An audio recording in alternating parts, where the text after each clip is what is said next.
There once was a man named Gold Roger who was king of the pirates. He had fame, power, and wealth beyond your wildest dreams.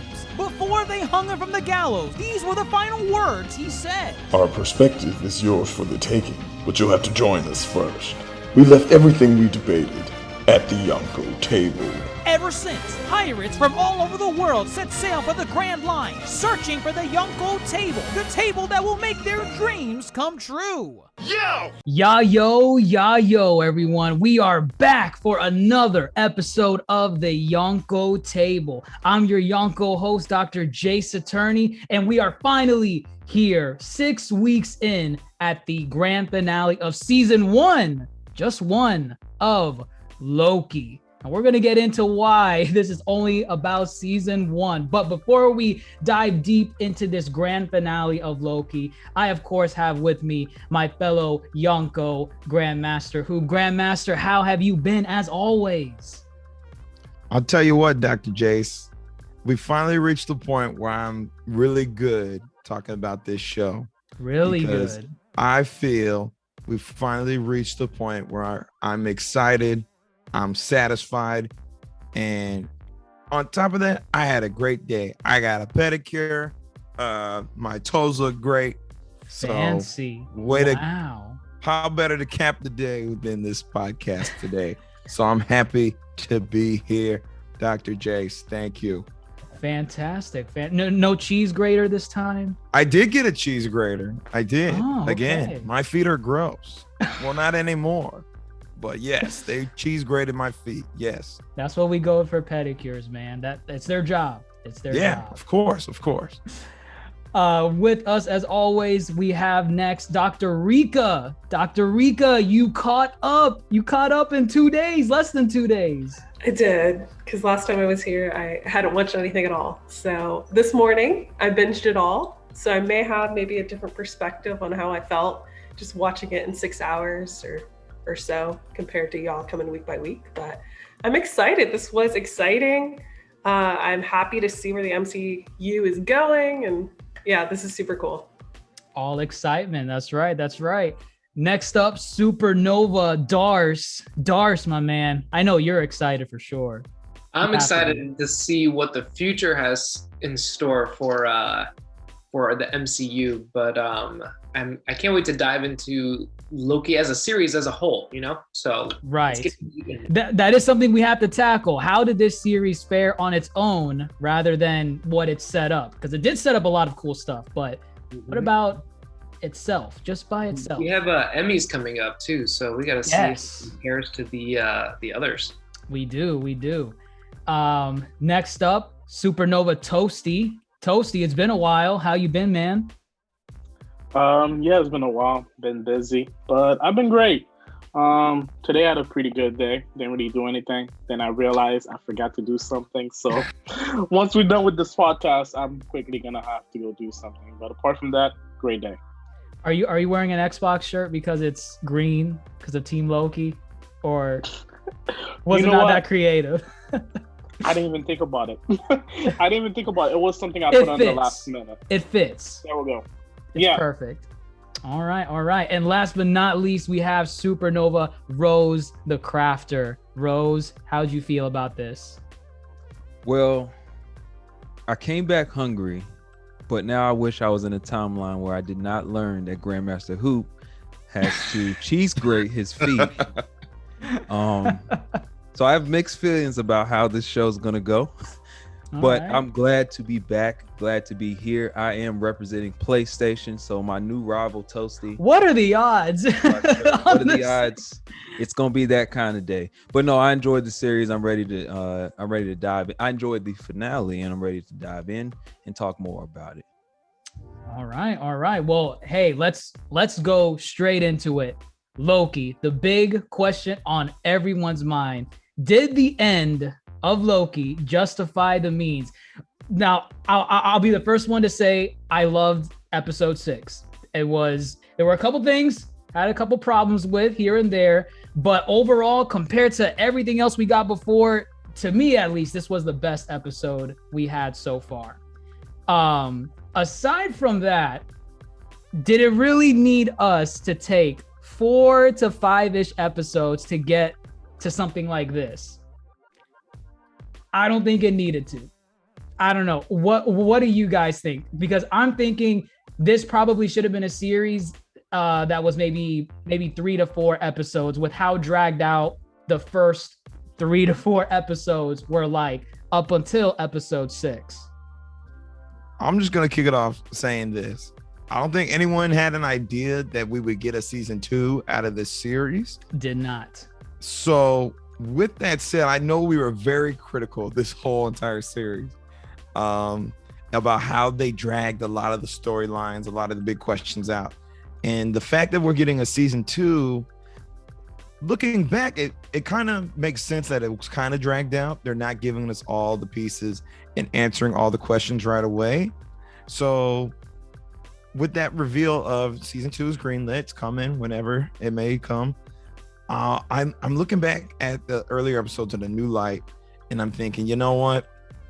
Maybe it wasn't so bad, because where we are in the finale and everything they've given us in the finale, I honestly think it was worth the ride. It was worth the ride, because I think the finale delivered on all fronts, not even just talking about the greater MCU, but I really just looked at it too from our main leads of Loki and Sylvie. And I really liked where their characters ended up by the end of the episode. I really liked the interplay between them, and I think the means justified the end. There you go. We made it to the end, and I thoroughly enjoyed. You thoroughly enjoyed everything, like from the beginning up until the end? I take back every negative thing I ever said. Okay, maybe not every negative thing, but because I mean, we're forgetting the first couple episodes have problems. I'm taking aback a lot of my negative things about the story points. There you go. Okay. Characters still have problems, but whatever. Like the writing of the characters, but story-wise, they're thinking long game. This whole time we thought they were talking short game, mini series. However, this is a series now, so I was premature. Of course. What about everyone else? I'm itching to see what you all think. I feel like we're all in different places with this. I do not agree. It did not justify it. The ending was pretty good, but the show dragged on too much. It got boring halfway too, and I feel like you lost a bunch of fans because of what happened in the middle of the show that didn't get to enjoy the good ending. So no, it's not justified whatsoever. What they need to do next season is keep up the pace a little bit more. Give us something new. Because there were a couple episodes, I remember a couple weeks ago when we did one of the episodes, but it was the mid-season finale. We struggled to talk about it because there was almost nothing to talk about. No, yeah, so it's true. Yeah, they need to do a better job. And again, we give them a pass at the first season. And based on the ending, I am excited though, because I feel like that's what's going to lead to Doctor Strange, the next Doctor Strange movie, because of the multiverse stuff that they have going on. But apart from that, no, man. Like, it was a good ending, but the struggle to get there was not worth it. It's like climbing a hill, getting to the top of a mountain, and realizing it's cloudy, and you don't get a beautiful view. That's what we got. Yes, the journey was good, and we still made it to the top, but we didn't get the view that we wanted. It's still cloudy at the end of the day. So hopefully season 2 can fix that. I want to piggyback off of what Toasty just said, because I'm actually really conflicted. I enjoyed the finale, and the series as a whole, I look back on it and appreciate it a little bit more. I don't retract as much as GrandMasterHoop may retract some of my thoughts about some of the pacing. You're not going to retract everything? I'm not going to retract everything. I will retract a little bit because of the bigger picture, but will I allow that to kind of cloud, since there's a bigger picture with Marvel, and I think the finale did a big job of opening that lid and kind of confirming some things / showing us some things for what the universe looks like, made the show heighten itself a little bit more. But when you strip away that and just say, okay, did it justify its means? I agree with Toasty. We finished still with a whole lot of questions. a lot of excitement, but we still finished with a whole lot of questions, which has been the theme of this whole show, is that every time we finish an episode, we have a slew of questions that we have no answer to. Now, we got some answers to some questions that we can talk about later, but there's still a lot of unanswered questions from the show, period, that we still don't know. I'm still standing on the hill that they are not both Loki. That Sylvie is Sylvie and Loki's Loki. Get off that hill. Get off that hill. There's nothing that can convince me otherwise. They did not answer it. Even the new character, that was in, he said we can talk about it later. Loki. We can talk about it later, but it was still not confirmed based on a line that came after that line as well. So I'm standing on that hill until the wheels fall off. But I did enjoy the finale. Did it justify the means? I'm very conflicted because part of me wants to say yes, it did because of the bigger picture. Knowing that there's a second season coming puts it in a slightly different light, but it's still a standalone season, and it still left us with a lot of questions. So the story's not finished yet, and that's the toughest thing to deal with trying to critique this, is that there's a whole nother story that's left and a whole nother universe to dive into, which might make this show 2 years from now look like it was hitting everything on it, every nail on the head from what it's trying to show us. So too early to tell. Okay. And I think we do need to address that whole season 2 thing, because what if we weren't even confirmed to get a season 2? Were we going to stand on this same hill and say that the ends justify the means? When, for all we knew, if there was no season 2 announcement at the very end, was this just a setup to future Marvel properties like your Spider-Mans, your Doctor Strange? So, well, the end would have been completely different if there was no season 2. But that's the thing, the season, I mean, in the sense that if you didn't wait until the end credit scene, you wouldn't even know if there was going to be a season 2. You know, you see that stamp at the very end. Come on. They left on a huge cliffhanger. They left on a huge cliffhanger. You didn't need that mid-credit scene. But that could have been addressed in another future Marvel property, because all the shows up until now, we are confirmed we are not getting a WandaVision season 2. We are not getting a Captain Falcon and Winter Soldier season 2. We are getting a movie, but not a season 2. With this one, they had to straight up tell us, guys, don't worry, you're getting a season 2. So all those questions that you had, they will be addressed. Don't worry, we're getting there.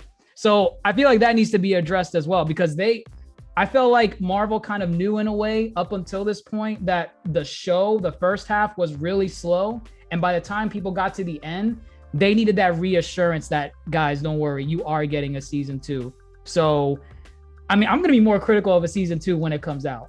I'm going to be way more critical. They cannot pull the same thing that they did with season 1, where the pacing is like at a snail's pace in the very beginning, and then the big reveals are at the very end. I'm going to be judging it way harsher episode 1. If they don't come out swinging, I don't know, man. Loki season 2 might even be worse than season 1, but that's assuming they do the same thing that they did in season 1. I'm assuming they won't.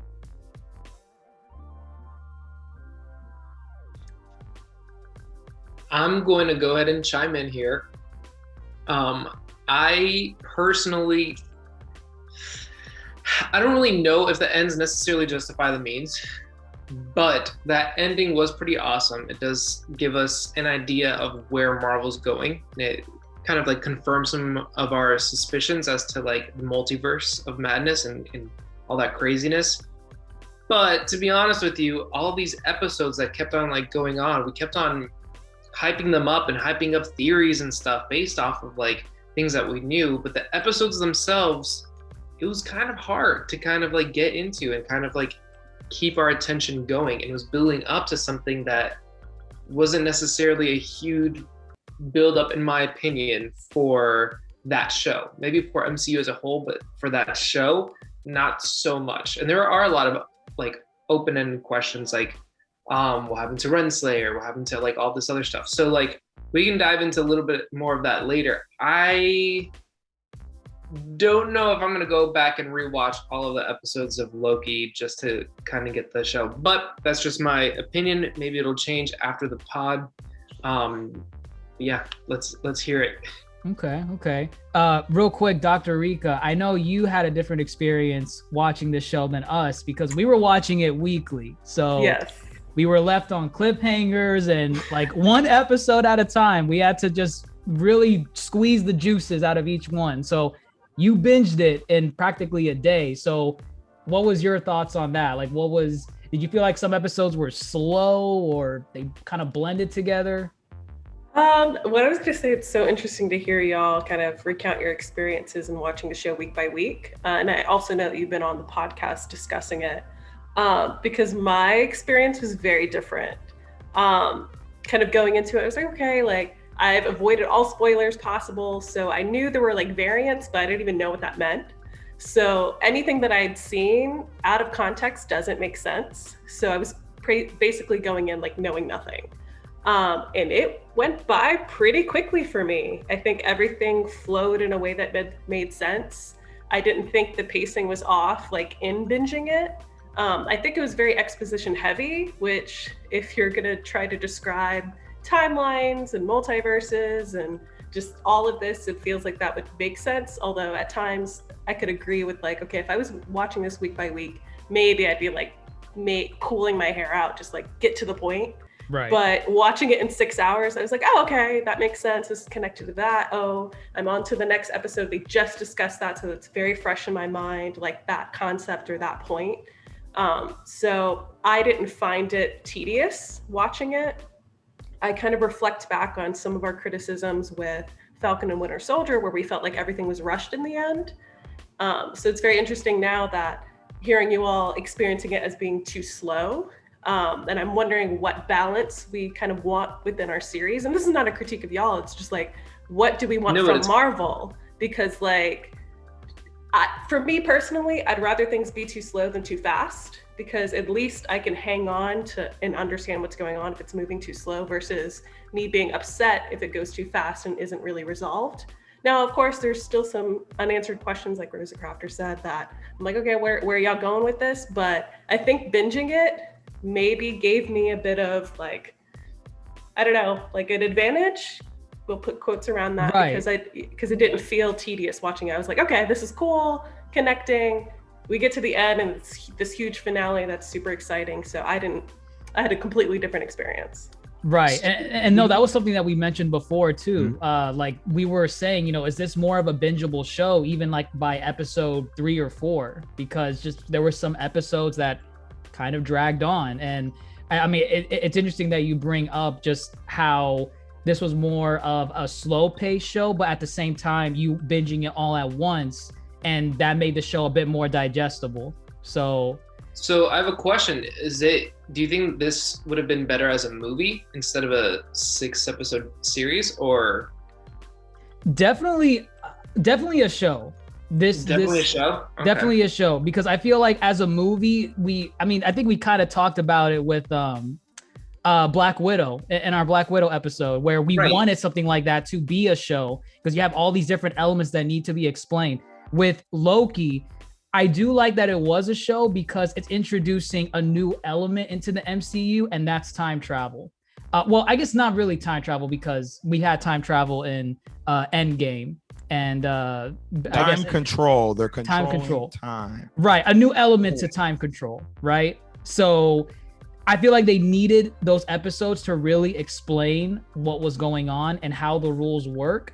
But there was just some fat that needed to be trimmed in some of these episodes. Like they needed to get to the point, or in some cases, they were kind of just repeating some of the same story beats with certain characters. Like I would say like Mobius and Loki. Like, you know, for episode 1, we wanted to see how they interacted with each other, and we realized, hey, their chemistry works really well. I like that you really can't trust Loki, and you know what scheme he's gonna be planning for a future betrayal or a coup that he might initiate.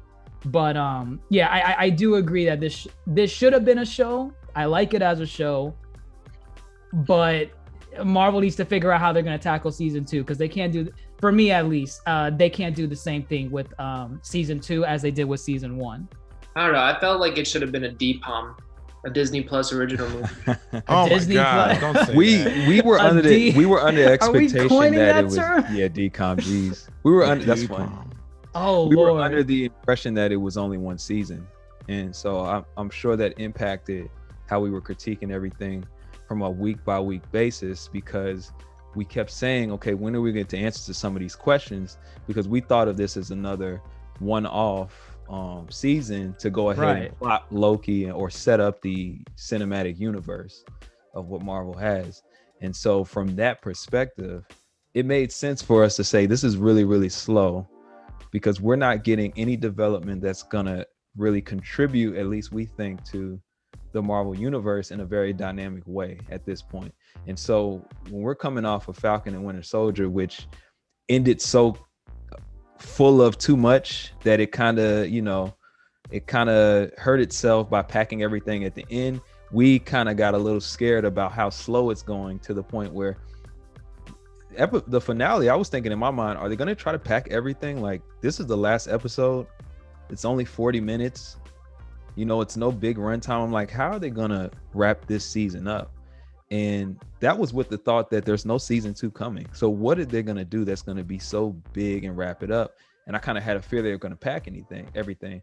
But once I realized it was a season 2, then it was like, okay, this makes a hint more sense to me. Because had it not been a season 2, we would have had the similar issue that we had from Captain Falcon and Winter Soldier. Captain America, I would like to say, and Winter Soldier. Yes. Hey, you know what we should do? Let's address the big elephant in the room, right? Ka-chow. Yes, Ka-chow. Where was like no. But with what happened in this episode, there's infinite possibilities. So you never know. It could happen. I'm counting on Shrek appearing. But anyways, he who remains, the big, I was gonna say baddie, but he's not really a baddie. He's like the big new character introduced. Who do we think he is? What do you mean? He's Kang, right? Who he is. He's Kang. He's Kang. Okay. It's Kang. I was just being vague because I didn't know people were reading the notes before watching, so I just told them. He who remains. It's Kang. I mean, he even said it. He was like, "Some call me a conqueror," and that's when it clicked. I'm like, okay, he's hitting the nail on the head. Yeah, he never said the name. Right. He was like, what's a name? But it's him, man. I honestly, I kind of like geeked out a bit when they showed him sitting there, because if you're a fan of Jonathan Majors, again, we didn't know he was going to be in the series because he was only announced for Ant-Man and the Wasp. So the fact that he, they're smart how they did that. They say, oh, he's going to appear in this, having already known he's going to be in Loki, because they finished and filmed Loki well before that announcement that he was going to be in Ant-Man and Wasp. So kudos to them. They could have revealed that. I'm glad they didn't. Because they totally could have. Was it predictable? Yes, we were saying predictable as in we knew it was going to be Kang. We knew it was going to be from the beginning. We knew it was Kang. We were dropping Kang. There was a theory. It was a theory. Like we thought of it. Dropped plenty of Kang theories. But so obvious. Didn't we think that Mobius was Kang for a while though? I mean, no, never. Nobody said that. I thought we talked about that. I think there was someone saying that we thought Mobius was going to be like Lightning McQueen. There was that, but I remember there was something. I know what Toasty's talking about because there was someone, I remember who, but it was somewhere where it was said like one of us was thinking that Mobius was going to be behind a lot of this, whether it's a variant or the main one. I don't know, but I do remember that.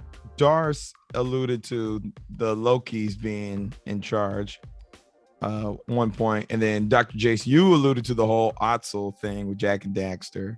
That was with the timekeepers. Which I know as a whole, we were all over the place. We said a lot of stuff. I thought that it was going to be Doctor Strange, Scarlet Witch, that one too, being the timekeepers, right? But it was all the ruse.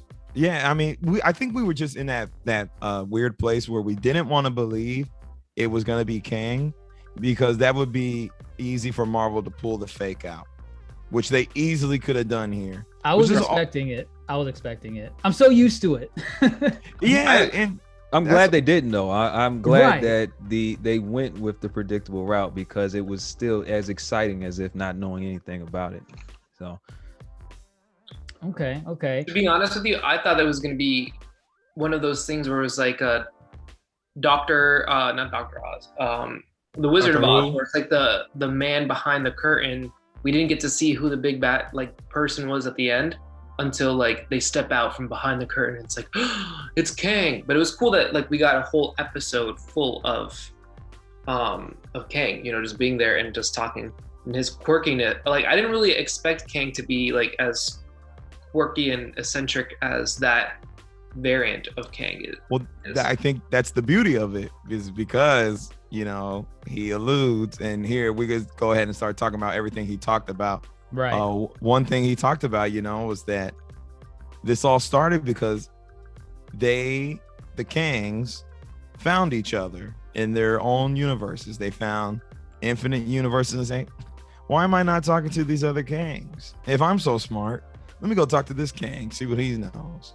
And so that the Kang we first met is just this goofy one. Because, in the dialogue too, he said, if you think I'm evil, wait till you meet my variants. So I think, scary. Huh? Which is kind of scary. That is very scary. That is very scary. Will the variants be, will they, they're going to be conquerors, but will they be quirky like this one? Are we still going to get, no, we're going to get I think we're going to get one. okay. Ready to. I think they were also alluding to that in the previous episode when we got all the different types of Lokis, that they're all very different in their personalities. Like they're all, they're different characters too, but like they're very different, not similar crazy Lokis, Right. So different gangs. Yeah. So I know we mentioned that, we liked the, I think we're all in agreement, right? Kind of like we like the quirkiness. We like this portrayal of this version of Kang more so than what we could have gotten, which was, I was expecting whoever was going to be behind the curtain, there was going to be like, big, deep voice, long monologue saying, I control all the multiverses. And I kind of like that they took a comedic route with this a little bit, because Marvel's usually prone to taking the source material and kind of changing it to their own liking and making it unique in a way. So I actually did like how they portrayed Kang in this sense.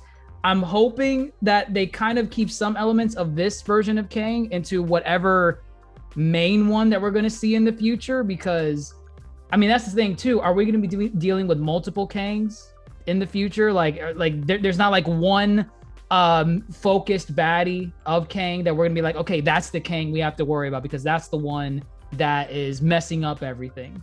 I think we're probably going to get the Council of Kangs. Yes, I think we're gonna get. Oh, that's a thing. Yeah, actually, just like Rick and Morty, Toasty. Okay. I think actually, now that you mention it, Rick and Morty pulled a page from Kang's notebook. Yeah, that's 100% the story. They all meet up each other. They found the council. They all work together until one of them is different, and they all start fighting. So I think that's really interesting. Yeah, I didn't know anything about Kang, but hearing you guys talk about it and mentioning this, I'm like, dude. They must have been inspired by DC Comics to do that. Yeah, or Marvel.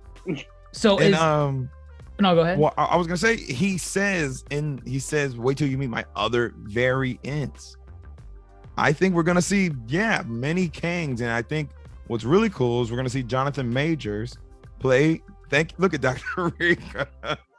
I think we're gonna see him play a multitude of different Kangs throughout the rest of Phase 4, and I think that's crazy. Like, actually, really creative idea. We might should get different versions. It might not only be him. There might be different races, different people, even animals also. Yeah. So actually. we never gonna know. Right. Yeah. We Alligator Kang. I'm all for it. We never gonna know who he is until he reveals himself, because the Loki showed us that. The Black Loki. If we saw him walking in the background, we would have never guessed it was a Loki, unless he was wearing the Loki uniform. And even then, he had a hammer in his hand, so most of us would have guessed Thor. So now I want to go back. I would not be surprised if one of the background characters that we saw in one of the previous movie or show turned out to be Kang in one of the future movies. So we should be getting ready for that. Yeah, I was going to say. Agree. Oh, go ahead, DoctaReeka. No, I was just going to say that's what's exciting about it is, one, the the thought of having Jonathan Majors in multiple films because he's so talented. But two, also what Toasty just brought up, like the idea that it doesn't just have to be him. if they want to go that route. I think that's kind of what's being alluded to for like Spider-Man, because that's the first thing I thought of is like, okay, if they're having former Spider-Mans come in, like how is this going to work, or how are they going to explain things? But now kind of seeing what Loki provided, I was like, oh, like, okay, this makes sense. And so the idea of not only having Jonathan Majors, but potentially bringing in other really talented actors, actresses, etc., is super exciting. So yeah, I like that idea. Okay. Rose, are you familiar with Jonathan Majors at all? Like any of his work? I am a little bit. Definitely a familiar face. So I'm definitely excited. And he did a great job in portraying the role of Kang. He Who Kangs? He who Kangs. He who Kangs. Fair enough. I'm very curious. I agree with you all. There's a lot of possibility as far as roles and positions for a Council of Kang. I'm curious to see who's going to be the most influential. Will it all be his character's portrayals of it? Because what we do know is that there's at least two that look similar from the timelines. So, which is nothing out of the ordinary, because we saw the same thing with Loki looking at the political version of Loki, or President Loki, which they teased and didn't do much with, which was another critique. But we won't dwell on that at all. Excited. Of course not. Waiting for Lightning McQueen, and they'll save it off. They bring out Lightning McQueen, we're good. We're saved. That's true. I'm on Team Jalen with that theory, 100%. So we have this dialogue between, I guess, He Who Remains, right, and Loki and Sylvie, and he's giving him this big exposition dump, essentially, which is kind of what we didn't want to happen in just one episode, but I felt like it was in a digestible manner. He kind of presented it in a very streamlined. Like I was able to watch all of this and not have to rewind once, and that's saying a lot, because I mean, usually on stuff like this, I had to be like, okay, wait, so how did he explain how two timelines split and the multiverse goes this way and the other one? I was able to keep up. So with Kang's explanation, he basically said what GrandMasterHoop already alluded to. Like he was part of that multiverse war that we got, early on in the beginning. And then what was it that happened? Like the timelines kept branching, and so he created TVA. He created TVA after, though. So basically he took Alioth. Alioth was the big thing. Right. And he pretty much weaponized Alioth. And that's how he keeps the other universes from coming over. And then once he got them to not come over with Alioth, because Alioth will basically eat a whole universe. Once he got Alioth under his control, that stops them from coming. And then he's like, let me take care of my own timeline. And that way, nothing ever branches out to possibly changing the sacred timeline to where, I guess, in that sense, Alioth breaks free or he dies, to where the other universes can come. It's like being undetectable. Okay. So it's really about a way of just managing the sacred timeline so that it doesn't alert any other timelines. Yeah, because he said he isolated their timeline. So he made it in a way where the other universes cannot find them. However, now the floodgate is open. It's over. Now we have it's kind of cool to see this, because kind of in the first couple episodes, we saw what a branching timeline would look like. And you had like, basically the line, right? And you had like 1, 2, 3, or 4 branches off of the main one. But in this one, once the event happens, right? These branches go in every single direction. And I kind of like that, because now I think that's the state that the fandom is kind of in, where Loki left a huge door open for so many possibilities for the direction we can go in.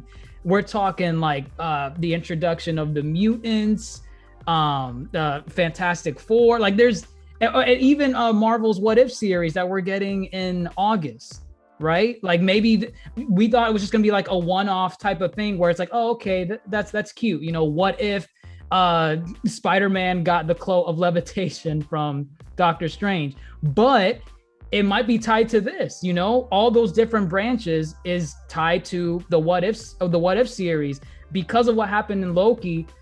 That created a timeline now where Captain America and Iron Man are zombies. Okay, it makes sense. I guess it could happen. It happens in the comics, so that's perfect.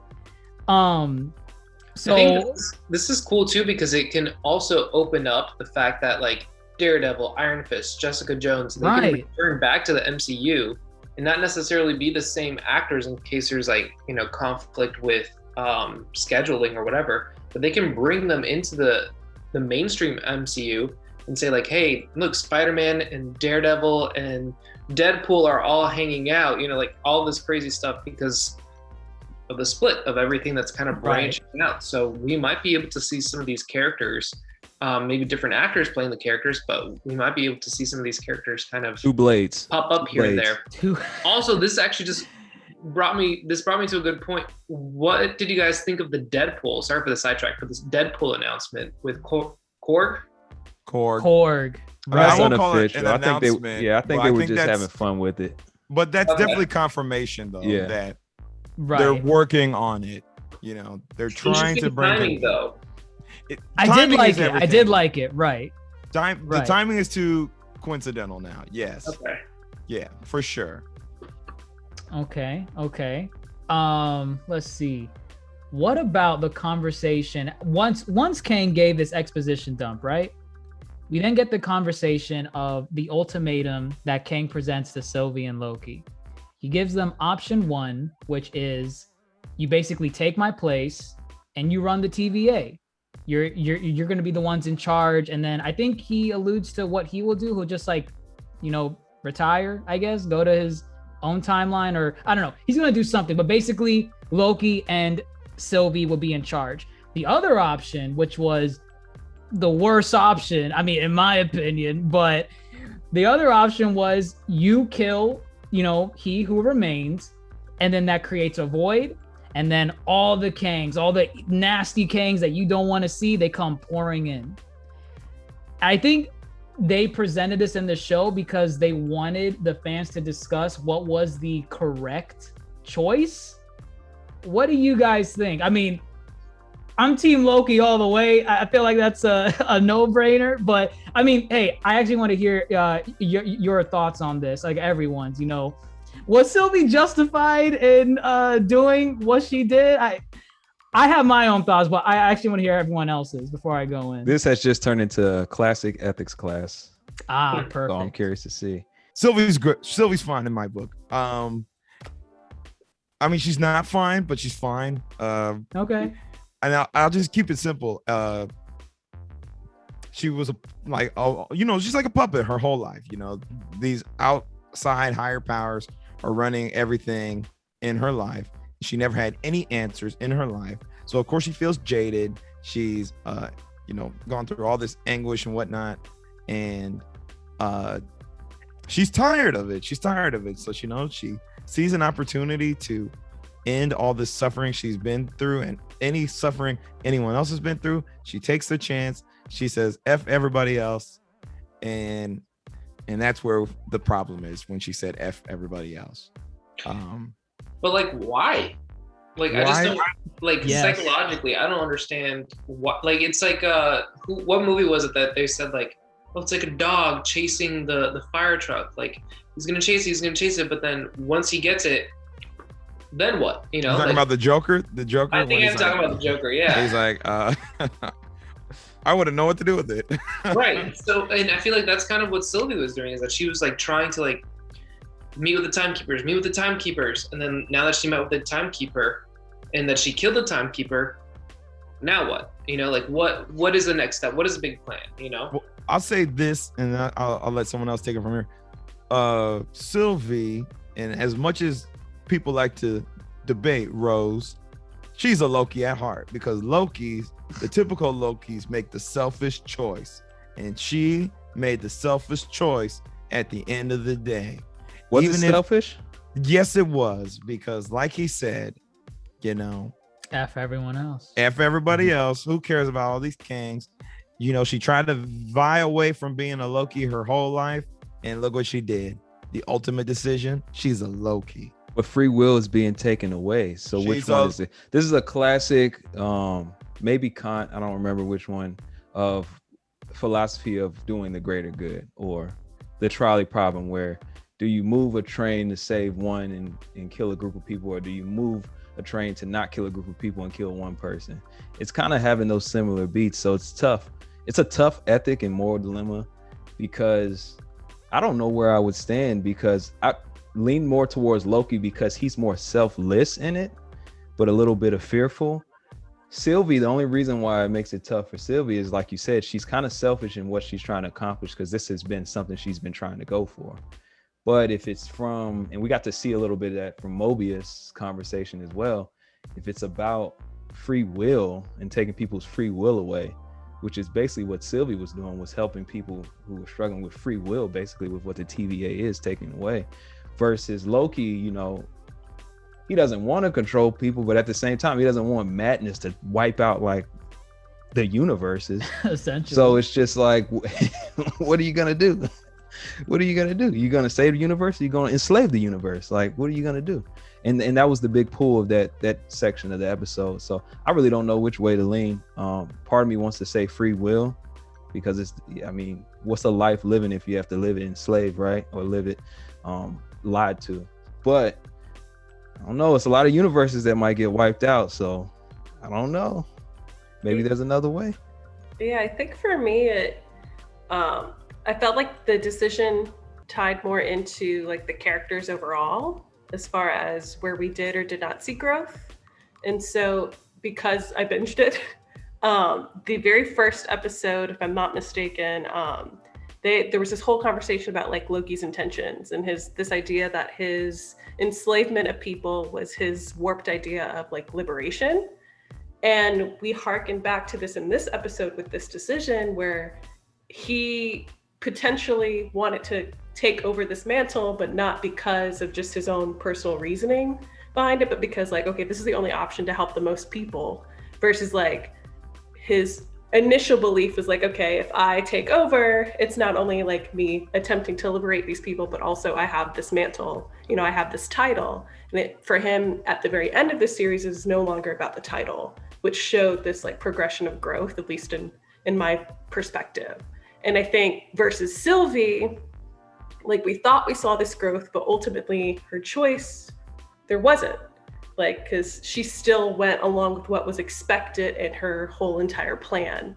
Not saying that it's wrong in the case of like, you know, when you bring up free will, I think she, in her perspective, she was trying to help the most people in that view. But at the same time, it still went along with what was expected of her. And I think the difference with Loki is that there was like something very similar in taking up this mantle, but the intentions were very, very different, which showed this progression of character growth.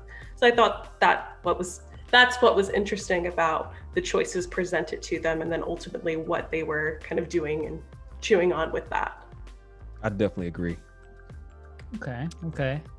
I definitely agree with both of you, for sure, especially with the fear, because that's the problem with Loki, is that he's been quite fearful a lot of his life. And so as far as with the growth too, you see him grow as a character in terms of, yes, he did not take the opportunity to rule, and he turned away. And that was always the thing, you know, Mobius was always like, what are you gonna rule then, huh? You know, and he turned away. So that was perfect growth right there. But now he's got to struggle with this fear. And Sylvie has been quite fearless this whole entire time. And she's a fighter her whole life. And that's the difference between those two, is that Loki's lived a life to where he can explore different, experiences in life, while Sylvie's been fighting her whole life. From a child, basically. From childhood. Right. And so all she knows is to fight. And so even though she's presented this opportunity to definitely protect people by not fighting, she rather fight, take on the big bads that are coming and fight, versus live in fear or live with any kind of idea of control versus free will, because she's never had that free will. She's always been on the run.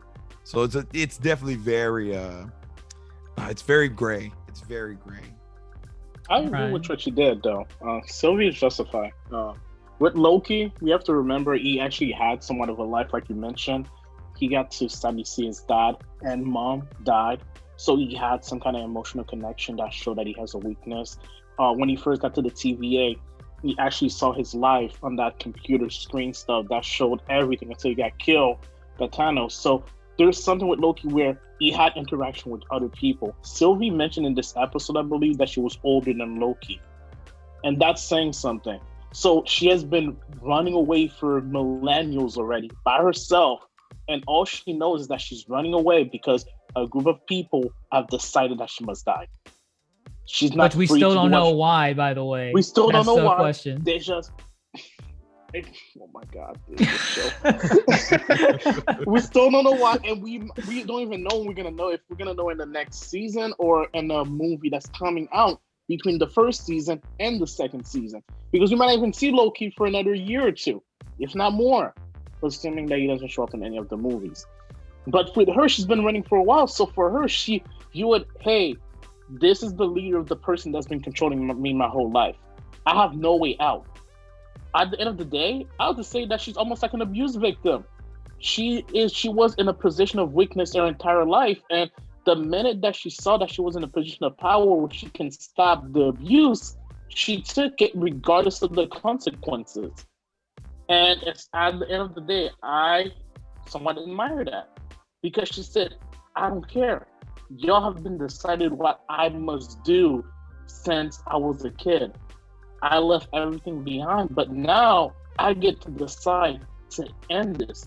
I can probably go off and disappear into what I want. Nobody's gonna chase me.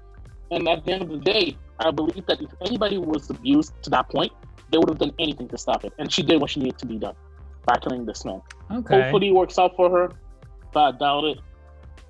You know, talking about it, I think I understand more now why she may have been justified. Like, coming into this, I was set on, you know, screw Sylvie. Why she do this? She had literally everything explained to her, like right before she did the dirty deed, but she still went ahead and did it. But I guess talking about it now, I think in a way, yeah, she's been on the run as Toasty and everyone's been saying, like, her whole life since childhood. And it was this one moment in her life where she had some level of control. She could actually choose the outcome of what's going to happen. And it was still the wrong decision, but, you know, it was hers. It was hers. For once, it was hers. It wasn't anyone else's. So I guess in that sense, okay, fine. I do understand why Sylvie did what she had to do.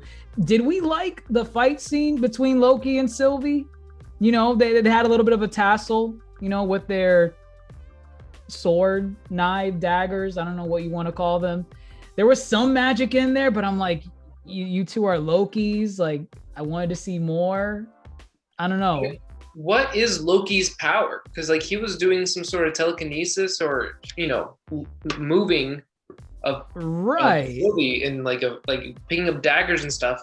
And I'm like, did he like move that building when it fell down? Like, he stopped that building from falling on them. That's a really good point and question. We still don't know about that building, and he did use some type of telekinesis or a string that came out of invisible string, I guess, that he was pulling people with, because he keeps yanking people back and forth and yanking things that we don't know. I didn't know he could do that.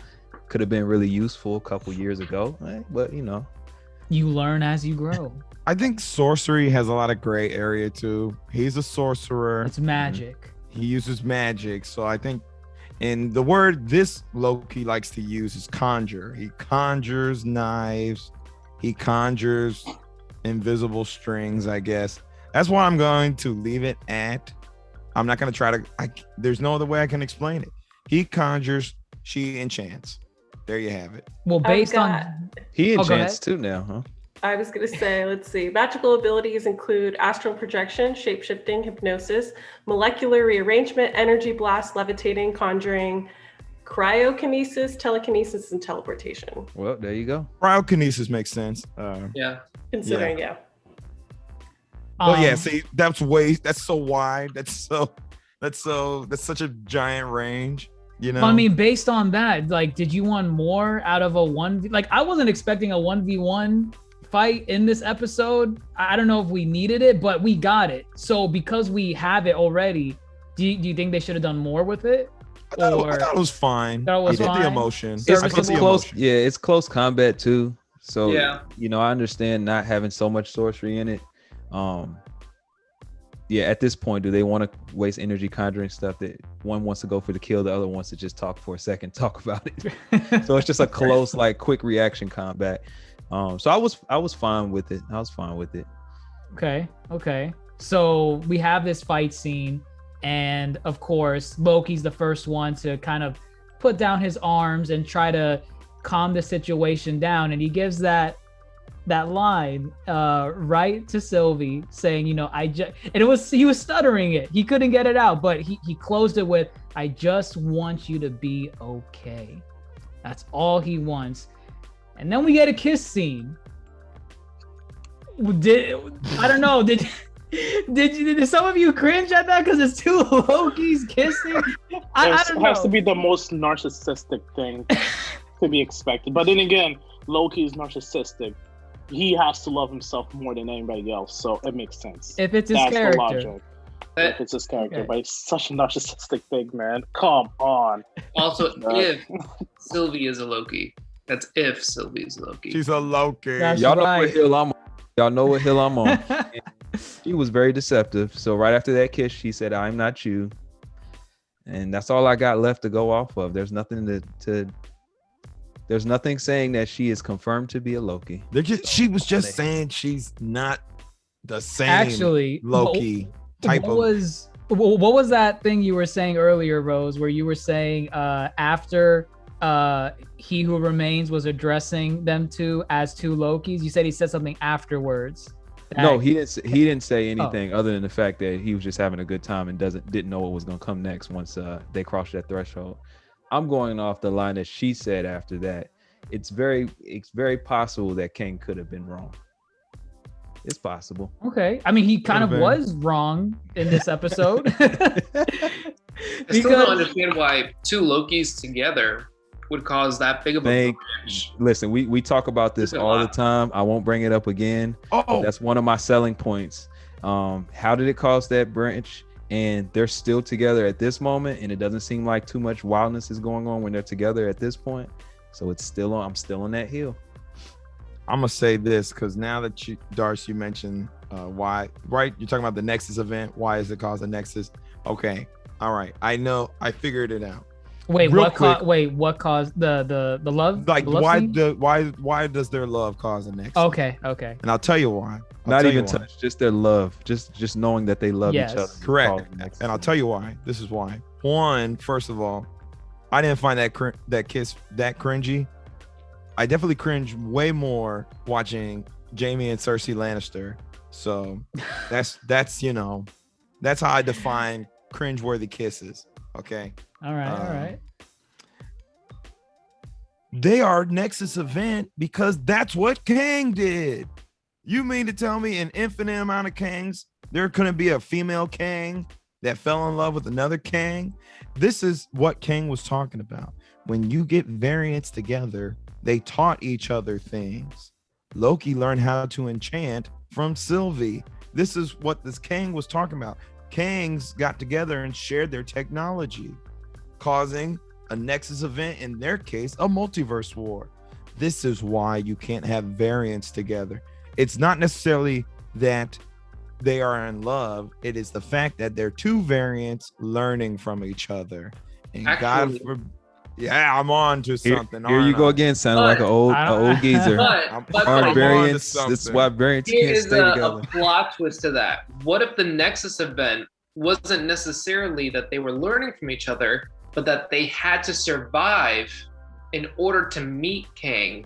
Because he said that he knew everything that was happening. He knew they were coming. He paved So the he way. needed to make He sure paved that the way. they were getting safe. And since they were not getting found, it caused a branch in the reality. And so they were like, oh shoot, like, boo, boo, boo, boo. Like, let's go save them. And so that's what they had to do in order to get through that. Could be that. I don't know. Who knows? Who knows? Love is real.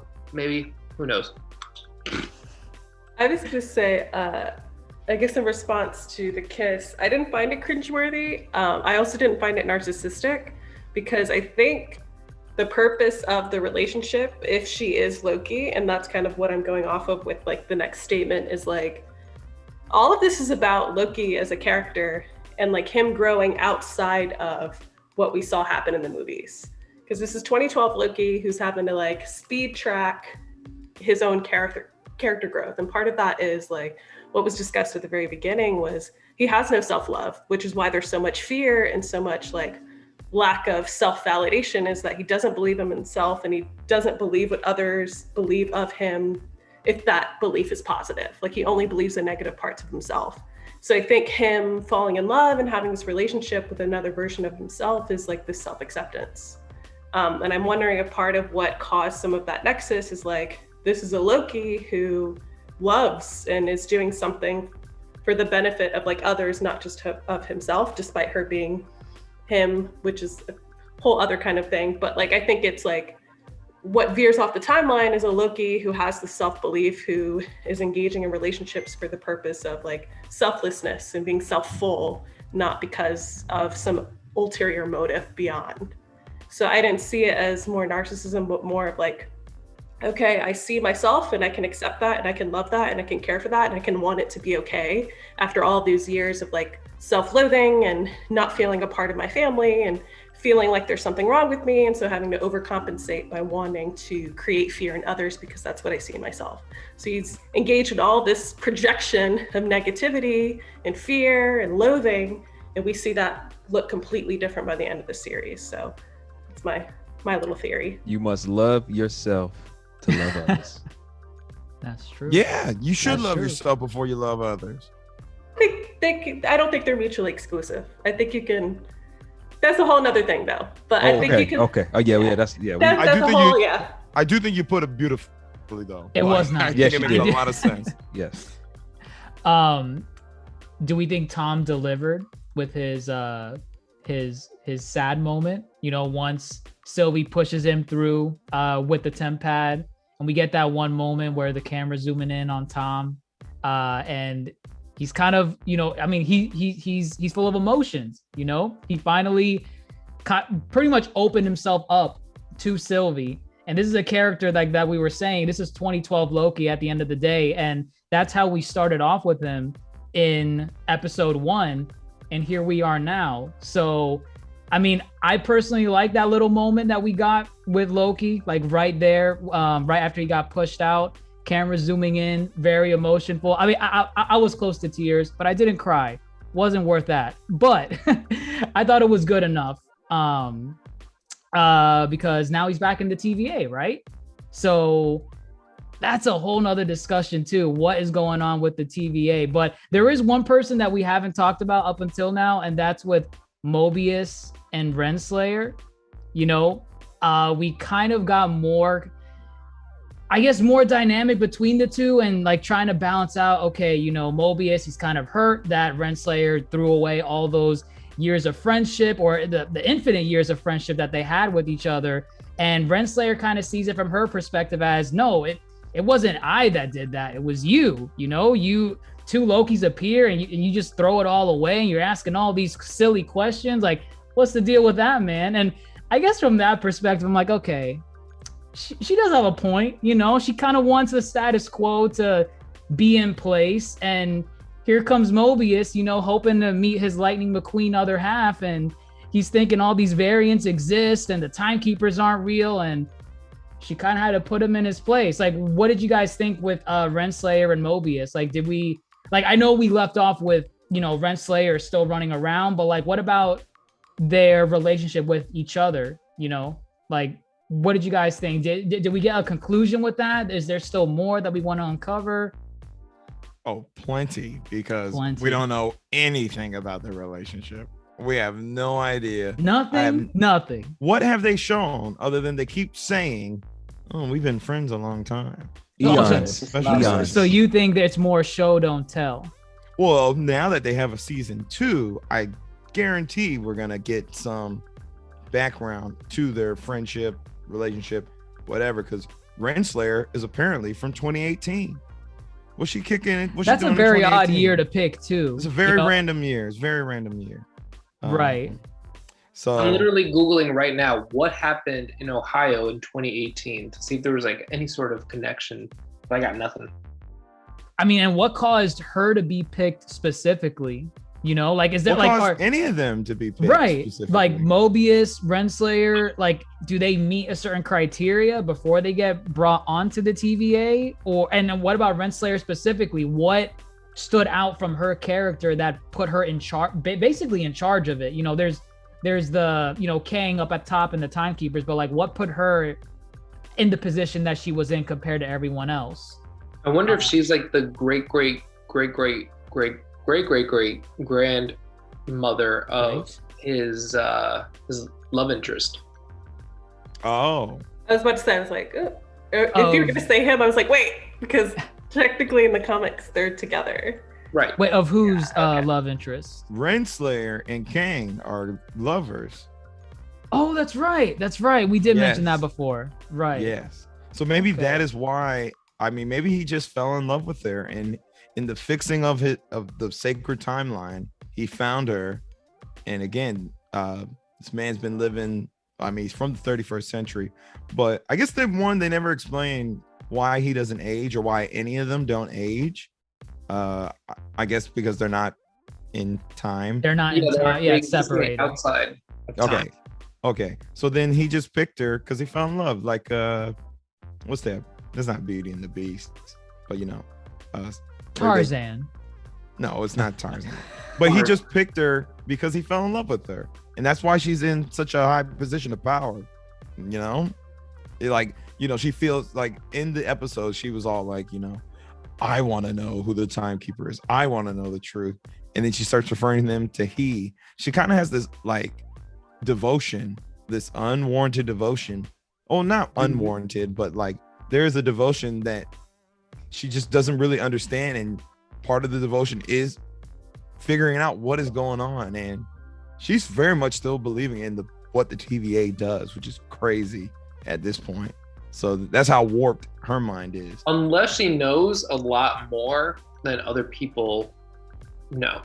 Because I mean, what is it? Miss Minutes gave her like a folder, File. Yeah. File, and she was like, he wants you to read this, and it's like, okay, so like let's see what it is, like that maybe she's going to the 31st century to meet him, you know, like who knows what that is. We also don't know the extent of the time up to the void. We don't know if maybe the void happens like right at the 31st century, and then that's when kind of time stops and Kang is like trying to figure out what to do to stop the multiverse. I don't know, a lot of crazy things can happen from moving forward with the MCU. I do think something that we are going to need for other than the Young Avengers, but something we're going to need is the Illuminati group that has Black Bolt, Mr. Fantastic, Doctor Strange, Charles Xavier, has all those people that kind of have to work together to come up with an idea of how to stop this guy. Because if this is going to be a Council of Kang, that means you need to have the genius, not just like a team that's going to punch their way out of it, but a team that's going to think their way out of it. No, I totally agree. I kind of like that they're introducing, I guess, this type of villain into the MCU, because, you know, not saying Thanos wasn't a smart guy, but, you know, he kind of just saw problems with his fist, right? He had the gauntlet, he had the Infinity Stones, and we like that part of him. I wouldn't change anything, but I do like I learned more about Kang as we did these episodes than I ever did before. So knowing how much of a strategist that he is, like, I kind of like the fact that, kind of what you said, Darce, like they have to think about all these other characters that we have that think on their feet, and they got to combine their minds together. And I think based on these branching timelines, we're going to start seeing more of those minds, like again, like Mr. Fantastic. Mr. Fantastic is a genius, and I'm hoping he gets incorporated into the MCU in some way soon, because I mean, where we're left off after, like, basically after this episode, there's a lot of questions, right? So we have Loki. he's back at the TVA, and this is after the scene where Sylvie kills Kang, or He Who Remains, whatever. Call him Kang. It's fine. It can't fine. He kills Kang, or she kills Kang, and of course, not even like seconds later, we have Loki back at the TVA. He's trying to meet up with Mobius, and I keep forgetting her name. B15. B15. Show some respect. I was gonna say BB8. B15. We have B15 and Mobius. It's interesting because they seem aware that the timelines are branching off and they are trying to fix it, but they're in a timeline where, or not a timeline, just wherever they're in a version of the TVA that does not know who Loki is, or at least this version of Loki, or what his glorious purpose is over there, right? Or has it been rewritten? Has it been rewritten? Exactly. That's the thing, is that the TVA existed outside of time up until this episode. And then now that time has changed, we're now seeing that the TVA does exist at some point in this timeline, and we got to figure out what is changing it. And now, are these variants of the original TVA that are variants of their original counterparts? Well, the person controlling it is now gone. Well, and nobody Sylvie stepped up to control it, unless it was Sylvie that stepped up to control it in the absence. She has his temp pad, the one that was around his neck. It's true. Well, I don't know why she would go ahead and put a statue of the Kang that looks just like the Kang we just met. Unless the pirate Kangs come over and like take over and like get rid of Sylvie. But that was quick. The pirate Kangs? I don't know. Bad Kangs. I get where you're going. Okay, I get it. I mean, is it quick? Because it's time. So it's not That's quick true. nor long. No, right, exactly. Like it's like it was there as soon as she killed him, but at the same, I get what you mean, because time is separate from here. As soon as she kills that Kang, it had to have been an instantaneous thing, right? So, I mean, I'm really curious to know where we're gonna go from here. I'm curious to what's going on with Miss Minutes. Is it just me? I mean, I was intrigued up until now, but then once we got the reveal that she's tied to Kang, I just kind of viewed her as like a holographic assistant for Kang. Yeah, like a future technology type stuff. Right. Yeah. Outside of that, I don't see anything else being revealed of her. It might. You never know. But I don't know. Something still doesn't sit right with me. You think she's the real mastermind behind I everything? won't go that far, but sure, we'll throw it on the table. Why not? Miss Minutes? You think Miss Minutes is pulling Kang strings? Yes. It's Tara Strong. She's gonna, in the last movie, she's gonna came driving in a car, and she's gonna say, "Not just howdy, y'all." There we go. She just needs to say that, and then we have it. She's the but real not villain. just any car, Toasty. You know what car she's driving in. She's not driving that car. Yeah, it's a red car. Red tint. I think there's lightning bolt or something like Possibly, that. yes. Yeah, I think the number 95. I just like that number. Yeah. You know what? He's not even red anymore. Y'all didn't watch Cars 3. Nobody did. Y'all are done. He changed his whole color scheme. Go watch Cars 3. So you enjoyed What Cars? color is he now? He's blue like Doc Hudson. He dyed himself blue like Doc Hudson. I've never seen any of the Cars movies. Trash. They're all trash. You should no. This will turn into a Cars podcast. How dare you? We will. Listen, I'm gonna settle this. Let me get y'all back on track. Will season 2 of Loki deal with Loki taking on a variant of Kang, or is Kang just going to be left for the films? I think that's a because I don't know where they're going to go with season 2. I mean, so I think what we saw over in Black Widow is that things are now starting to cross over, right? So we have people from TV shows ending up in movies, and then people in movies that are going to start ending up in TV shows. So we are probably going to see Kang in movies, but I think Loki season 2 is going to come out before Quantumania and before the Fantastic Four movie, because it has to kind of lead into everything. Well, Fantastic Four is at the very end of Phase 4, so that's That's So like the main thing, 2023. This might I be think. like that Avengers 6 movie, because Avengers 5 technically is going to be Multiverse of Madness No. on that scale of stuff. I would compare it more to like a Civil War type of thing, where Then what like would be the Avengers of Phase 4. Well, that's the thing. That's Hold the on, big Erica, question you're is muted, that or DrReeka, you're muted. I was saying I don't think there's going to be one. Didn't they say like they don't plan like a whole big old Avengers team up for a while? Like they want to build up. I think we'll see team up, like small team ups, like Doctor Strange. But I don't think there's going to be Avengers in Phase 4. I think they're going to wait. I don't think we will. We're gonna get Revengers. no, no, nothing. no, Absolutely not. But I do understand what you're saying. Like, you know, Multiverse of Madness is supposed to be like kind of like that big grand scale movie where it's kind of trying to be Avengers in a way where it's like it's the culmination of buildup, which we've gotten in, you know, WandaVision, Loki, and a bunch of other stuff just leading up to this moment. But I don't think we're gonna see. But that's the Avengers. crazy part is that Multiverse of Madness is only the fifth film. After that, there are, let's see, 1, 2, 3, 4, 5, 6. There are 7 more films slated for Phase 4. And see, that's why I compared it to Civil War, because Civil War was in between. Was the first entry in Phase 3. But it was still kind of like a culmination a little bit, because you got like Age of Ultron that kind of built up to that. Yeah, they merged a lot of different. So from Ultron to Infinity War, how many movies do we have in between that? Ultron to Infinity War. Yeah. Civil War, Doc Strange, that's 2016. Wasp. 2017 was Guardians, Spider-Man, Thor, that's there. And then 2018 was Black Panther, then Infinity War. Did you guys already say Ant-Man and Wasp? No, Ant-Man and Wasp came out after Infinity War.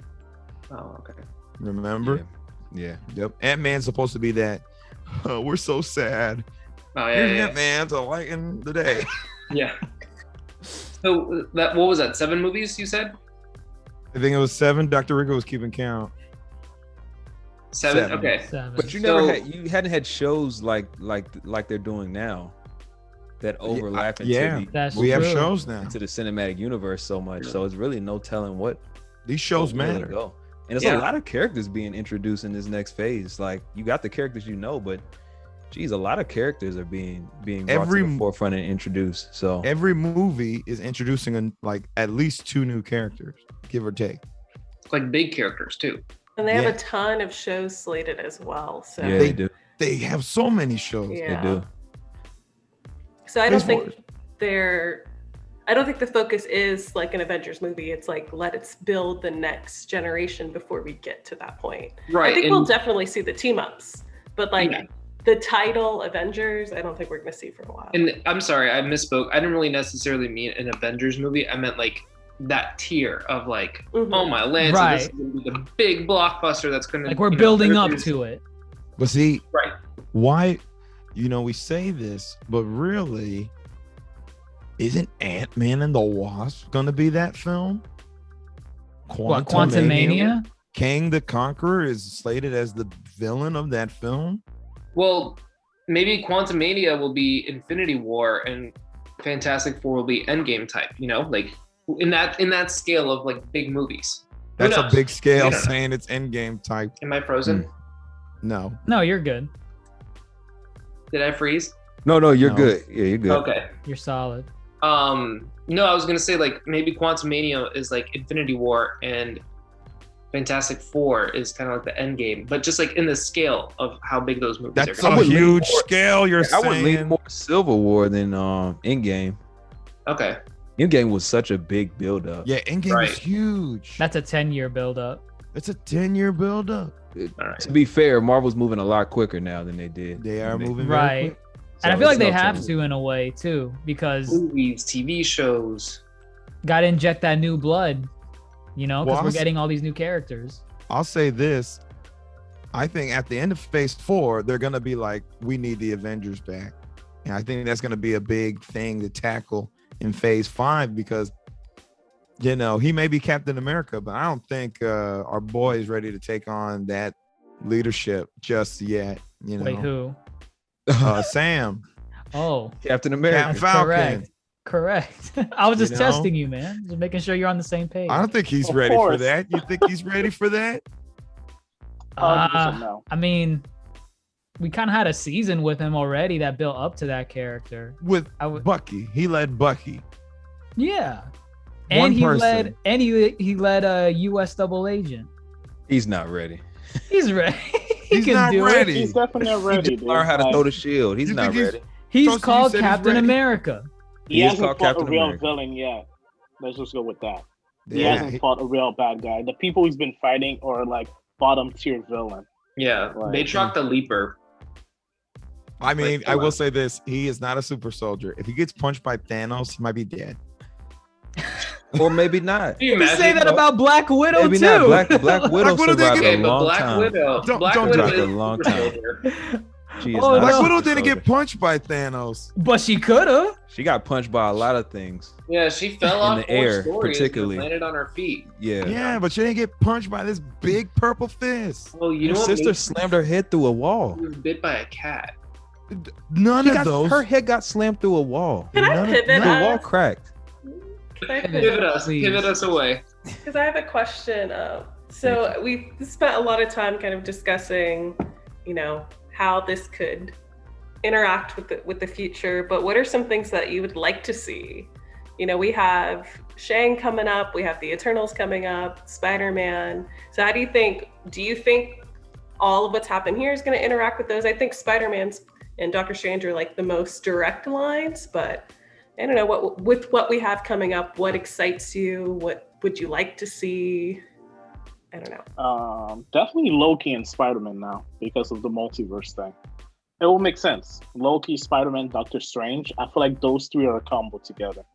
Like if you have one, at least one of the other two must appear, just because they're so interconnected. So at least those. And honestly, I'm hoping for Loki to see Thor again. I would love that. I liked their dynamic in the last movie. It was hilarious, 100%. So Loki going back and seeing Thor and Love and Thunder, which I know you guys mentioned could be Sylvie or female Loki. That would be awesome. So I'm excited for that. Loki, Thor, Loki, Spider-Man, Doctor Strange. Anything else? I don't know really. YTT, right? That's his last name. YTT. YTT. He did actually say this week or last week, it was something about Love and Thunder that it was going to be like the wildest out of all the Thor movies, like in terms of They what always say ideas. Well, They I mean, always say that. he's saying This that. movie will be the greatest movie of the year. This will be a blockbuster. No, We're no, gonna no, win no, movie no, of the year. not in the Okay. sense of how good it's gonna be, but he means like in terms of what like shenanigans he's gonna be trying to pull in the movie, right? And I think that kind of ties into what we got at the end of this. We have that whole multiverse business just branching off into different directions. Who's to say, we won't get some different versions of Thor or Loki in Love and Thunder, But that's we might even get the first Enchantress that pops up in we there. might get her as Really well. messes with everybody's brain. Exactly. So I do like that aspect. And in terms of Shang-Chi, I kind of want Shang-Chi to do its own thing, kind of set the character and set the tone. Because, like, I'll be honest, I didn't know about Shang-Chi until his announcement. I had no idea who this guy was. And I think they need to establish his character, give me a taste of his villains. What's his, how does he fight? What does he fight with? Does he have superpowers? I want to see that first before they start dipping their feet into, multiverse and different versions of Shang-Chi or the Mandarin. I agree with Shang-Chi. For a while, yeah. I thought that was the name of the group. I didn't know that was the name of the guy. I thought that was just their group name. You thought it was fantastic. And then aside from that, we still have the Eternals too. And that's a big question because, they're kind of like on that celestial level a little bit. No, they're like- Celestials. No, they are. They are. Oh, they are. Yeah. I actually didn't know they were called Celestial. I just use that like in terms of what tier of power they are. So I didn't even know they're called Celestials. But okay, there you go. That would be interesting. They need to be established too, but I would imagine they have to dip their feet also into multiverse, some level of multiverse stuff, because they're such big powerhouses, right? Mm-hmm. I think one thing that I'm kind of liking is that from Avengers we have like things that are happening on Earth, and like things that like people who don't follow the comics are starting to like understand. They get it, like, oh, okay, aliens are coming, okay, cool, we can understand that. And then like technology and Ultron in the second Avengers, and they're like, okay, we can still comprehend that. And then the third one was like, okay, this big baddie comes and takes away half of the universe, like this is kind of crazy. Fourth Avengers, like we're going back in time, finding all this different stuff, like wow, like it's getting people to think outside of the box. These next movies is going to be so crazy, where it's like you have like these gods that are the Celestials, and it's going to get people like thinking way outside of like what they're used to. And then you have time travel and different variations of time travel, and there's going to be a lot of different stuff that's happening. And I hope that like the audience will be able to like follow along with it and keep going. But one thing I'm really excited for is I love like how Marvel does like their sorcery and how they do magic and stuff. So I'm really excited for that, because you have Shang-Chi, you have Doctor Strange Multiverse of Madness, you have Wanda that's going to be in it. There's going to be a lot more elements of the mystic arts, which is going to be really Blade. cool. What was that? Blade. Even Blade. I'm excited Blade's for coming Blade. out too. So we're going to get vampires, we're going to get monsters, we're going to get witches. There's going to be a lot of dragons with fin fang foom, so did I accidentally spoil something? Oh no, just Okay. that's At some point, the only reason why I know of him is from that the Marvel Ultimate Alliance game. That's the only reason why I know him. I was like, wow, there's a dragon called this. All right, I'll accept it. They just can't. They can't all, and they probably won't constantly dive into the multiverse though. With all the shows and stuff they got slated, they got to stay grounded in that particular realm or area of space and just hint at the potential there.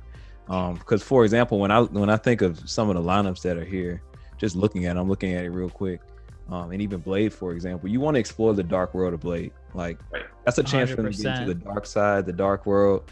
If you start going into multiverse and kind of like we talked about earlier, like everybody having different versions of themselves too early, then I'm scared then you'll have fatigue of a multiverse by the time you finish the whole phase. So they have to be really, in that they probably will be very strategic in how they're introducing certain characters with these shows and these spinoffs. It's not spinoffs, technically not spinoffs if they're new, but shows as far as their introduction into the big grand scheme, like, okay, this is when we pair people together. Yeah. Because if Blade's messing around in the multiverse, that might be problematic. A little too early for him to be messing around in the multiverse. Right. I think that they're going to be doing more of the multiverse people when it comes to big name people like Thor and Spider-Man and stuff. And just keep it at that and leave, because like you have Moon Knight coming out, and not too many people know about Moon Knight. So I'm excited for Spider-Man always, because Spider-Man's been one of my favorites. Period. Oh yeah. But I'm really excited that now he can grow up more. So I'm excited to see where they're going to take him, because they can't keep Spider-Man as a kid his whole existence. We need to see a grown-up post-Tony, because I do not agree with the Tony storyline. Post-Tony, actual adult Spider-Man coming and actually, because Spider-Man's a smart kid. Let him grow up. Let him grow up and like be a hero. We have time for that. I like teenage Spider-Man. We can talk about plenty of teenage Spider-Man. We've seen it. I think technically it's his senior year now, so more high school Spider-Man. Prom. I like He's going to prom. He already went to prom. No, he went to homecoming. homecoming. It's in the name. Whatever. It's all the same.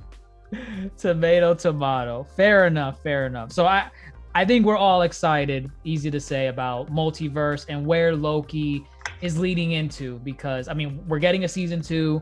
Multiverse is going to be crazy. I want to end us off on this. What are our final thoughts on Loki as a series, just on its own? Let's forget about the buildup. Let's forget about, it's going to be really exciting to see how Spider-Man and Doctor Strange. you take the Marvel package as a whole. So, you know, when you see Loki, you do theorize about that stuff and you do get excited about a lot of those future events. But seeing Loki as a series on its own, what did you guys think about it? Was this like, I guess we have 3 comparisons. We have WandaVision, we have Captain Falcon and Winter Soldier, and we have this Loki. So compared to what we have so far, is this the best one? Is this the best out of the 3 shows we've gotten? They've all had their own flaws. I know we could all gush about WandaVision and Falcon and Winter Soldier, but we had problems with those shows as well. With Loki, we've been talking about it this entire episode. We have our problems with it. But how would you guys square up Loki amongst the other 3? Again, I hate comparing them because they're all so uniquely different. They're all in their own tier, right? They're all, Yes. they all do their own thing, and that's what's good about these shows. You cannot look at each of them and say, "Well, didn't I just watch that a couple weeks ago?" With so that's fair enough. But okay, if we took the idea that maybe WandaVision and Captain Falcon and Winter Soldier would get a season 2, if we took that concept right there,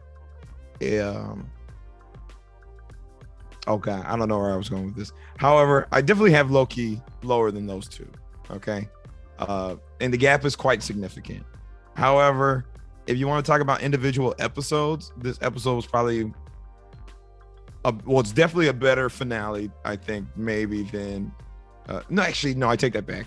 It just had some really good stuff, and that's unfair to say because it did a lot of build up. However, I really do like the characters of Loki and Sylvie, and I thought this finale culminated their stories for season 1 very well. I'll give them that for this finale. However, I definitely got it lower than the other 2. And if I'm to be honest with myself, I probably have WandaVision at the top. But if I'm going to be super honest and bring in the other Marvel shows, nothing will ever beat Daredevil seasons 1, 2, and 3. Daredevil for life. I'm done. Are you really gonna stand Daredevil? Don't play this game. You know how great of a show Daredevil was. Daredevil was good. Daredevil was fantastic. Daredevil, All right. WandaVision, Captain Falcon, Loki, everything else. I never finished Jessica Jones. Whatever. Okay, I'm done. Okay. What about everyone else? How do you run this up with all the Marvel shows we've had so far? I will say WandaVision's on top.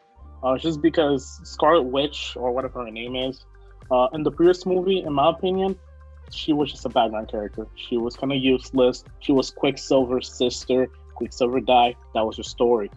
And this show, that got me interested in the character. She went from being a nobody to kind of a badass right now. So I'm excited to see her in the next movie.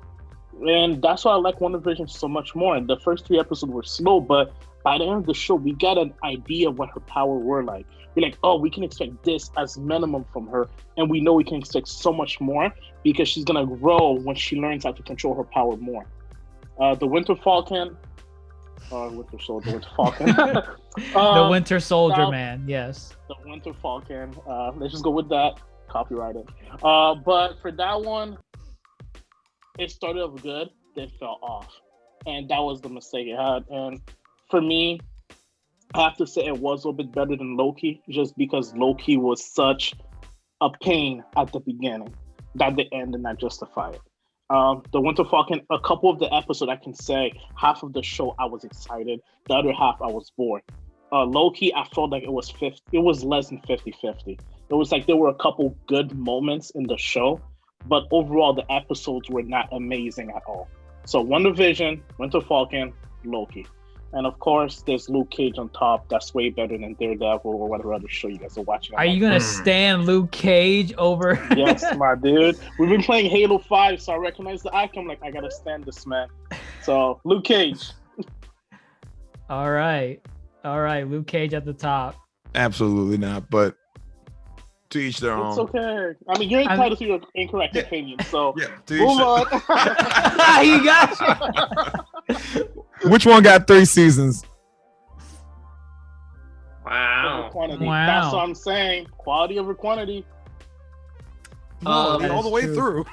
I'm going to go ahead and agree with everybody else. WandaVision, love it. I'm a magic guy, so love it. So WandaVision, Winter Soldier, and Falcon, they were great as well. You know, like it's hard to compare those two because two different tiers, very good, you know, series. But Loki just wasn't doing it for me, unfortunately. Like I guess I will be excited to see it in the upcoming, you know, saga, but for this series or, you know, this character development, I just wasn't really too much of a fan. Maybe it's because I already, you know, grew up watching Loki in the movies, and like seeing him again in the series just wasn't really being like fleshed out. We already saw him fleshed out, so I'm like, man, it's okay. I do have to say, like, WandaVision and Winter Soldier are up there. Loki's a little bit farther down, but X-Men, the animated TV show, is all the way up at the very top. So wait, which one? Evolution or the no, he's 90s? talking Okay, the 90s one, right? That's right. an iconic theme This song. conversation. That is an iconic theme song. I will not throw any monkey wrenches into the conversation. I will stick straightly to the three that we was going to plan on doing in the beginning. And one is at the top. It's no different. One is at the top, Captain second, and third is Loki. Even though I really do enjoy Loki's music, I feel like it's very underrated. I do like it. Score is really really good and like ominous. I like it. They had a taller task of taking characters, kind of what Tosi said, taking characters that were really in the background and that weren't. I mean, yeah, you have fans of respective characters, but not major reasons why I would need to watch this show. Like, you really have to tell a story to get me involved, right? And Wanda blew me out the water. First of all, it started slow, but by the time it finished, like the whole narrative, the whole story, the whole concept of it, I think puts it at its peak. And with Captain Falcon and Winter Soldier, I mean, yeah, we knew Bucky, but Sam was a little bit of a joke, not to be rude, but he's a little bit of a joke before. So how can you really convince me he's going to take the mantle of a Captain America? And I think they did a great job of doing that. And I think they've had a lot of great narratives and stories with that. I don't think the storytelling was bad for Loki. I think it's a decent show, but they played off a lot of the fact that Loki's already a fan favorite character based on his charisma, based on time. He's already a fan favorite character. And though he did have development, the gap between trying to convince somebody to watch Loki off the strength of what this show will be versus who the character is, I think hurt the story a little bit. That and the fact they're having season 2. I didn't know they were going to have a season 2, but that pacing and stuff really affected the overall themes and narrative of the story. I think they all have strong, solid stories that sit on their own. But I think execution wise, you just had a taller hill to climb with the other ones, and they just did a way better job with that gap. I think that they did with Loki. So okay.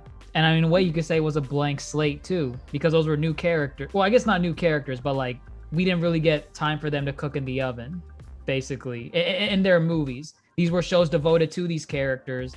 And from there, we got to see them grow and really see what makes them tick. With Loki, we already know Loki. We know what he develops into. This is a new version of Loki, but at the same time, you know, we've seen enough of him, so we wanted to see them expand on his character in different ways. And in some ways they did, in some ways they didn't.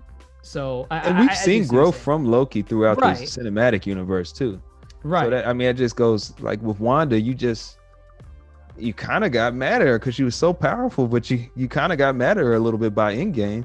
And then Falcon, I got completely mad with Falcon, but that's just maybe that's just a personal thing. He just let me down for the longest, especially after he got his butt whipped from Ant-Man. I'm done. I'm out. He got whipped. I'm out. Fair enough. DoctaReeka. Yeah, I think I differ a little. I think Falcon's going to be the one that's at the bottom. The finale is what really, for me, it's very much about endings. So I'm going to stick with the story, but it does need to be wrapped up in a way that makes sense to me. And I was just so disappointed in how quickly and how much they tried to put in there that I think a lot of us said when we reviewed it was just left kind of undone.